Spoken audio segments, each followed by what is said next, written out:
Heç xəyanət etmisiniz? Nə yalan deyim, əslində xəyanət eləmişəm, amma mən xəyanətimin başlıca günahkarı qarşı tərəf olub. Çünki mən sevəndə bağlanıram o insana və sonra sevgisiz qala bilmirəm. Yəni xəyanət eləmişəmsə də qarşı tərəfin deyərdim ki, diqqətsizliyinə görə. Dəhşətdir valla. Vətəndaş mövqeyimdə Rayət İmam Əliyev. Sizə and verərəm ki, bu iki adam bu sual cavabı qabaqcadan razılaşıblar. Heç bir normal qadına bir jurnalist bu sualı verməyə cəsarət edə bilməz. Xəyanət edənin bir adı var, xəyanətkar. Xəyanətin bəhanəsi olmaz. Ay filan kəs vadar etdi, ay filan kəsə görə etdim. Bununla xəyanət olmaz. Səbəb nə olursa olsun. Xəyanətdə bir suslu var. Xəyanət edən xəyanətkarın özü. Sevdim, diqqət görmədim, xəyanət etdim, üzr istəyirəm, boş söhbətlərdir. Diqqət görməmsən ayrıl, nə istəyirsən et də. Xanım bilmirəm kimdir. İnandırım ki, bu xanım diqqətsizlik dedikdə qarşı tərəfin pulun qurtarmasını deyir. Təzə pullu adam qarşılarına çıxanda pulsuz adamlar belələrinin gözlərinə diqqətsiz görünür. Fahişə bədənini və namusunu pula satanlara deyilir və fahişələrin iki təbəqəsi var, aşağı və yuxarı təbəqələr. Aşağı təbəqələr yollarda durub internetdə pulla görüşə çıxanlar, yuxarı təbəqələr isə imkanlı kişilərin ovuna çıxan, onlara məşuqəli edən, pullu daydaylar əvəz edənlərdir.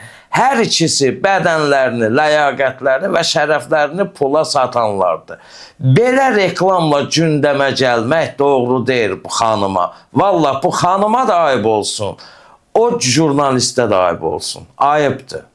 Bəzən insan elə bilir ki, gizli yaşadığı hər hansı bir münasibəti heç kəs bilməyəcək. Amma unudulan bir həqiqət var. Ən böyük şahid insanın öz vicdanıdır.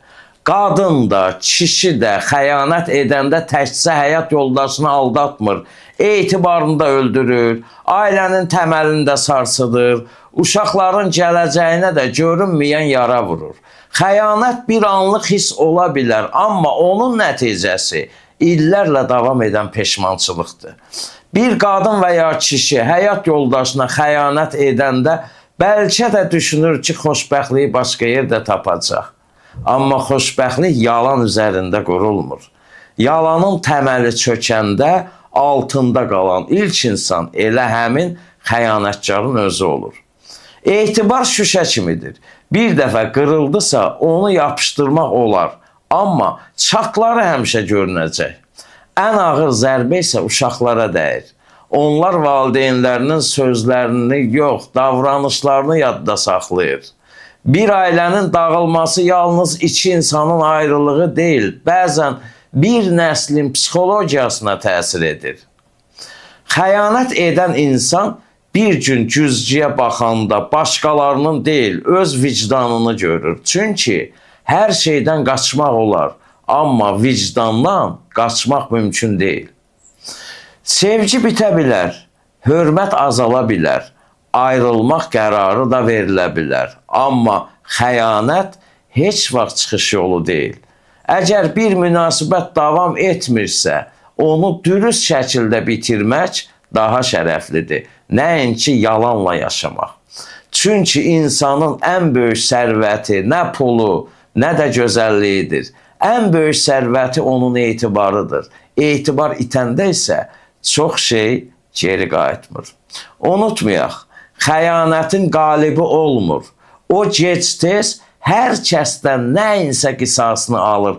Kimlənsə ailəsini, kimlənsə rahatlığını, kimlənsə ömrü boyu daşıyacağı peşmançılığı alır. Xəyanət harda başlayır? Xəyanət təkcə yataqda başlamır. Xəyanət ilk növbədə ürəkdə başlayır, qəlbdə başlayır. Həyat yoldaşından gizlədilən ilk mesaj, ilk yalan, ilk sir, bunlar xəyanətin ilk addımlarıdır. İnsan əvvəl vicdanına xəyanət edir, sonra ailəsinə. Bəzən insanlar düşünür ki, bir anlıq səhv heç nəyi dəyişməz, nə olacaq? Amma bir dəqiqəlik xəyanət illərlə qurulan bir ailəni dağıdır. etibarı itirmək dediyim kimi saniyələr çəkir. Onu geri qazanmaq isə bəzən bir ömür boyu mümkün olmur. Qadının ən böyük gözəlliyi təkcə siması deyil, onun sədaqəti, ləyaqəti və ailəsinə bağlılığıdır. Gözəllik zamanla dəyişə bilər. Bu gün şux qamətli, şux geyimli, badamı gözlər, dartılmış təmiz sifət sabah üzü qırışlı, beli bükülmüş bir qocaya, qarıya çevrilir. Amma xarakter insanı ömür boyu dəyişməz, ucaldar. Xəyanətin ən ağır cəzası məhkəmə deyil. Ən ağır cəza insanın öz vicdanına verdiyi hesabatdır. Gecələr rahat yata bilməmək, güzgüyə baxanda özündən utanmaq, bunlar xəyanətin ən böyük cəzalarıdır. Xəyanətin ən günahsız qurbanları isə çox vaxt uşaqlar olur. Valideynlər elə düşünür ki, uşaqlar heç nə başa düşmür. Amma uşaqlar hər şeyi hiss edir. Evdə itən valideynlərinin sevgisini də, onların bitən hörmətini də, artan gərginlikləri də onların gələcəklərinə təsir edir. Təbii ki, sevgi bitə bilər, insanların yolları ayrıla bilər, amma dürüst ayrılmaq, yalan içində yaşamaqdan daha sərfəlidir, daha şərəflidir. Xəyanət heç vaxt çıxış yolu deyil. Bir də ki, etibar şüşə kimidir də, bayaq dedim. Qırıldısa yapışdırmaq olar, amma çatları həmişə görünəcək. Buna görə də etibarı qorumaq, onu bərpa etməkdən daha asandır. Başqalarının göz yaşları üzərində qurulan xoşbəxtlik uzun sürməz. Bir xoşbəxtlik heç vaxt birinin bədbəxtçiliyi üzərində qurula bilməz. Çünki vicdan gec-tez öz sözünü deyəcək. Həqiqi xoşbəxtlik dürüstlük üzərində qurulan xoşbəxtlikdir. Təsəvvür edin, bir anlıq hiss, bir anlıq qərar, amma nəticəsi ömür boyu davam edəcək. Etibarı qorumaq illər tələb edir. Onu itirmək isə bir saniyə. İnsan qərar verməzdən əvvəl yalnız bu günü yox, sabahı da düşünməlidir. Ailə sevgi ilə başlayır, amma hörmət və ehtiramla, etibarla yaşayır. Bunlardan biri yoxdursa, ailənin təməli sarsılır. Hər sir ağırlıq gətirir.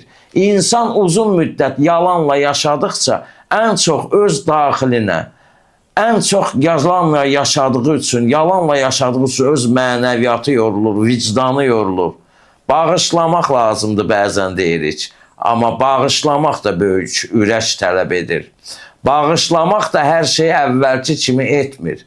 Bəzən insan bağışlayır, amma keçmişi unuda bilmir. Sevgi azala bilər, amma hörmət azalanda, hörmət bitəndə münasibətləri qorumaq demək olar ki, olmur. Çox çətin olur.